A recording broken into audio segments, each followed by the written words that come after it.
여러분 안녕하십니까? 저는 건강기능식품학과 운하리아입니다. 우리 연구팀은 실버 세대를 위한 아미노산 스포츠 음료를 개발하고 있습니다. 연구 개발의 배경을 말씀드리겠습니다. 실버 식품의 산업이 급격하게 필요성이 대두되고 있습니다.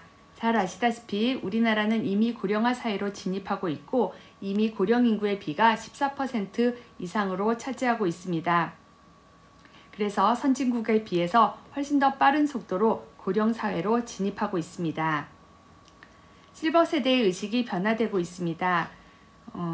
노후에 자녀와 분가하고 독립적으로 살겠다는 의식이 보편화되고 있고 또 노인이 기혼 자녀와 동거하는 경향이 감소하고 있는 추세입니다. 현대의 실버 세대들은 전통적인 노인상을 거부하고 자신들의 인생을 추구하는 신세대 노년층인 통크족이 증가하고 있습니다. 즉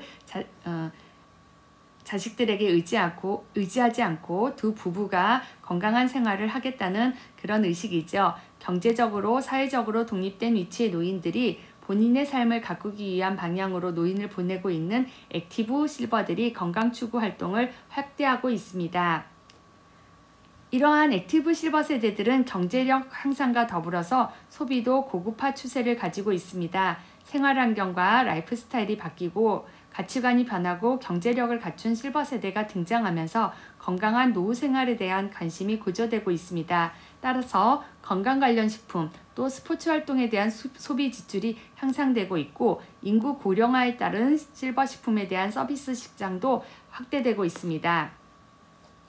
이러한 실버 식품의 경제적 효과를 살펴보면 기존의 실버 식품들은 그 식품의 질병 치료나 보조식 위주의 제품들이었습니다. 즉 주가 같은 연식 제품, 질병 개선 보조식품들이 다수를 이루었고요. HMR이라고 하는 즉석식품들이 다수였습니다. 젊은 계층들이 운동 후 건강보조식품에 대한 시장들은 이미 형성되어 있지만 실버 세대들이 스포츠 활동을 하고 나서 헬스를 다녀오거나 등산을 다녀오거나 골프를 친 후에 보조식품으로 먹을 수 있는 것들이 지금 현재까지는 없는 형편입니다. 그래서 이렇게 실버 세대를 위한 스포츠 보조식품의 시장이 확대될 것 같습니다. 성인병, 노인성 질환에 대한 건강 증진식품의 시장은 이미 형성되어 있고 또한 노화 방지를 위한 식품에 대한 수요도도 증가하고 있습니다. 그런데 이렇게 건강한 실버 세대가 여가 활동을 통한 일상 스포츠 보조식품에 대한 시장 규모도 이제 급속도로 확대될 것으로 보여집니다. 그래서 우리 연구팀은 이러한 실버 세대를 위한 제품을 개발하고자 하였습니다. 연구 개발의 필요성을 말씀드리겠습니다. 실버 세대를 위한 기존 출시 제품들은 먼저 말씀드렸듯이 제품이 매우 한계성이 있습니다. 실버 세대를 위한 기존의 제품들은 연하곤란이나 소화불량과 같이 환자들을 위한 영양 보충식품 그리고 음료수가 대다수를 차지하고 있었고요. 수술 후 회복식이나 만성질환을 위한 치료식 등의 형태로 이루어져 있었습니다. 그리고 기존 출시된 아미노산 제품이라고 하는 그 제품들은요. 그 운동 매니아나 근육 증강을 위한 젊은 층들이 운동 후에 그 근육을 만들기 위해서 흔히 몸을 만든다고 하죠. 고농축 아미노산 파우더 형태로 만들어진 것이 다수였습니다. 그래서 아미노산 보충 제품은 대부분이 파우더 형태고요. 젊은 친구들이 그 몸짱을 만들기 위한 특정층을 대상으로 하고 있었던 것이 다수였습니다. 이런 제품들 드셔보셨는지 모르겠는데 저도 우리 학생들 먹는 거 한 입 얻어 먹었는데 맛이 없어요. 맛이 없는데 왜 먹느냐 그랬더니 못 만들려고 먹는다고 하는데 전 좀 플라스틱 냄새 나는 것 같기도 하고 좀 너무 첨가물 냄새도 강한 것 같고 조금 맛이 없더라고요. 맛있는 걸 만들어 보겠습니다.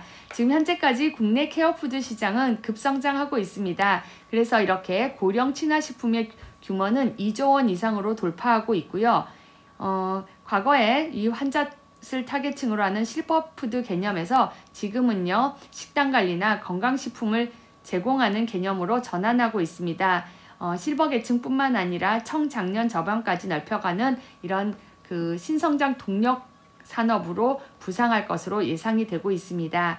해외 사례를 보면 일본이 굉장히 그 여러 제품을 많이 만들어 팔고 있어요. 그래서 지금 우리나라 그 대기업들도 이 일본 회사들과 그 제휴를 맺어서 지금 개발 중에 있고 조만간 나올 것 같습니다. 일본은 개호식품이라고 해서 음식을 먹거나 소화하기 어려운 노령층들이나 고령 노령층을 위해서 고령 친화식품을 개발하고 출시하고 있습니다. 그래서 아픈 사람들이 몸이 아파서 죽을 먹어야 된다거나 그런 개념이 아니라 너무 이제 늙었기 때문에 어떤 질병이 있는 게 아니라 늙었기 때문에 소화 기능에 문제가 있고 그다음에 연화 기능에 문제가 있어서 그걸 못 잡수는 노인들을 위한 겁니다. 그래서 제품들이 굉장히 다양해요. 계란찜, 덮밥 시리즈, 그다음에 이제 이 마시는 밥, 이게 콜라같이 생긴 게 마시는 밥인데요.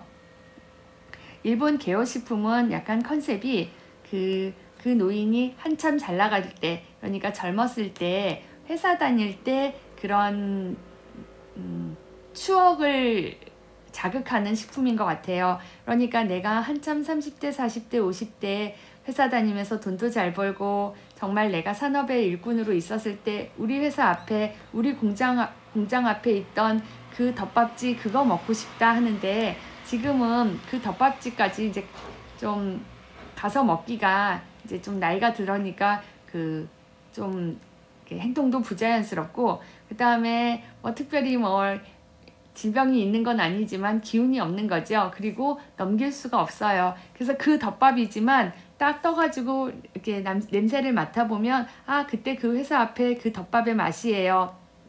내가 가져온 단골집 맛이에요. 그런데 입에다 넣어가지고 이렇게 딱 씹으면 딱딱하거나 넘기기가 어려운 게 아니라 샤르르 녹게끔 이렇게 만든다고 합니다. 그래서 굉장히 많은 제품들이 이런 형태로 만들어지고 있다고 해요. 아마 이제 이런 문화적인 거, 경제적인 이런 가치관이 조금 달라서 그럴지 모르는데, 우리나라도 단순히 이제 누워 계신 노인들을 위한 죽을 제공한다거나 정말 유동식 제공하는 거 말고, 나이는 들었지만 내가 젊었을 때 먹었던 그 맛, 그런 그리움을 줄 수 있는 이런 식품도 개발될 것으로 보여집니다. 미국의 헬스케어 제품들을 보면요, 실버층을 위한 것들도 대부분 프로바이오틱스 제품이나 비타민, 미네랄 보충제, 이런 흔히 얘기하는 건강기능식품들이 다수를 이루고 있고, 그 다음에 우리 학생들도 많이 사 먹는 것 같은데요. 젊은 층에게 유행하는 단백질 보충제 파우더 형태로 되어 있어서 물에다 타 먹죠. 그래서 이렇게 먹는 형태로 되어 있습니다. 우리나라 국내 시장은요, 아직까지는 대부분이 케어푸드 개념입니다. 그래서 영양 보충식, 요새 이제 TV, CF에 많이 나오던데요. 뭘 잘 못 잡수시니까 영양 불량이 될 수밖에 없잖아요. 그래서 그런 노인 환자 대상으로 하는 제품이 다수를 이루고 있습니다. 우리 연구팀의 연구개발 내용은 다음과 같습니다. 연구개발의 목표는 액티브 실버 세대, 즉 멋쟁이 실버들을 위한 스포츠 음료를 개발하려고 합니다. 여기에 들어가려는 그 주된 재료는 스포츠 활동을 하는 실버 세대한테 제공할 수 있는 필수 아미노산을 첨가할 것이고, 그 다음에 생리활성이 높은 한방 소재 첨가를 할 겁니다. 황기버섯, 차가버섯, 영지버섯, 상한버섯과 같은 버섯 추출물을 함께 첨가할 예정입니다. 연구개발 내용은 다음과 같습니다.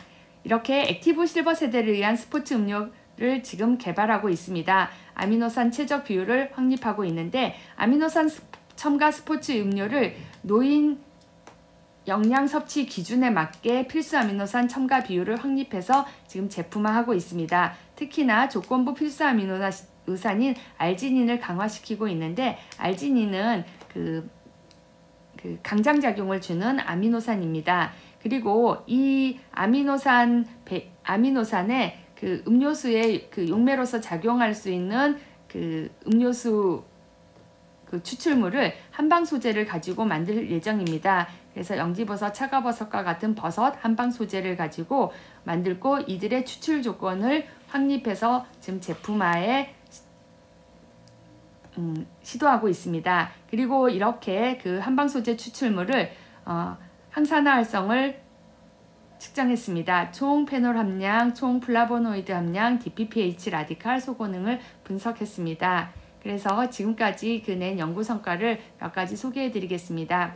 생리활성 효과가 높은 한방 소재를 탐색하고 발굴했습니다. 그래서 황기버섯, 차가버섯, 영지버섯, 상아버섯을 균사체로서 보리에 발화시켜 만들었고 이를 가지고 추출물로 만들었습니다. 그래서 황기버섯, 차가버섯, 영지버섯, 상황버섯 균사체를 그 보리와 표고버섯을 혼합한 배지에 배양해서 길러냈습니다. 그러면 버섯과 보리에 들어있는 베타글루칸 함량이 많은 복합 버섯 균사체로서의 제품을 만들 수 있고 이걸 우리 제품에 응용할 예정입니다. 실험을 위해서 대조군을 2개를 사용했는데요. 먼저 흔히 마트에서 팔고 있는 시판 보리차를 구입해서 추출물로 이용을 했고 겉보리를 180도씨에서 1시간 동안 볶아서 추출물로 만들었습니다. 여기 보시면 다음과 같이 보입니다. 균사체 보리가 사진에 잘 보이시는지 모르는데 이렇게 하얗게 보이는 이런 것들이 균사체가 지금 피어 올라온 것입니다. 시판보리는 동소보리차를 이용했고요. 저희가 겉보리를 사서 가열 조건을 해서 이렇게 만들었습니다. 이것들을 100도씨에서 10분간 열수 추출을 하였습니다. 이들의 열수 추출물의 항산화 활성을 비교한 결과 균사체 보리 추출물이 총 폴리페놀 함량과 DPPH 라디칼에서는 매우 월등하게 높은 활성을 보였습니다. 토탈 플라보이드 함량은 동소보리차 시판보리가 조금 높았지만 균사체 보리도 높은 활성을 나타내서 이 제품을 이용해서 음료수를 만들면 항산화 활성이 높은 음료수로 만들어질 것으로 예상하고 있습니다. 그리고 10가지 아미노산과 음료수에 들어가는 감미료 그리고 기타 첨가물들을 이용해서 액티브 실버 세대를 위한 스포츠 음료를 개발했습니다. 이렇게 음료수를 만드는 공정은 지금 다음과 같습니다. 일단 추출물을 2차에 걸쳐서 만들고 여과한 후 아미노산 배합과 기타 첨가물을 배합하고 그 다음에 이런 균사체 추출물을 함께 첨가해서 만들 예정입니다. 살균 후 이제 시판하는 형태로 만들어야 되는데 현재까지는 시제품을 만들어서 저희가 최종 용기를 아직 구매하지 않은 단계여서 실험실에 있는 유리바틀에다가 넣었습니다. 색깔은 균사체 추출물을 넣고 보리 추출물을 넣었기 때문에 좀 너무 보리차 같은 색깔이 보여서 좀 색깔을 좀 예쁘게 만들어 보고자 여러 시도를 하고 있습니다. 이렇게 우리 연구팀은 액티브 실버 세대를 위한 아미노산 음료수를 개발하고 있고 지금 항산화 활성이 높은 원재료를 이용해서 음료수를 개발하고 있습니다.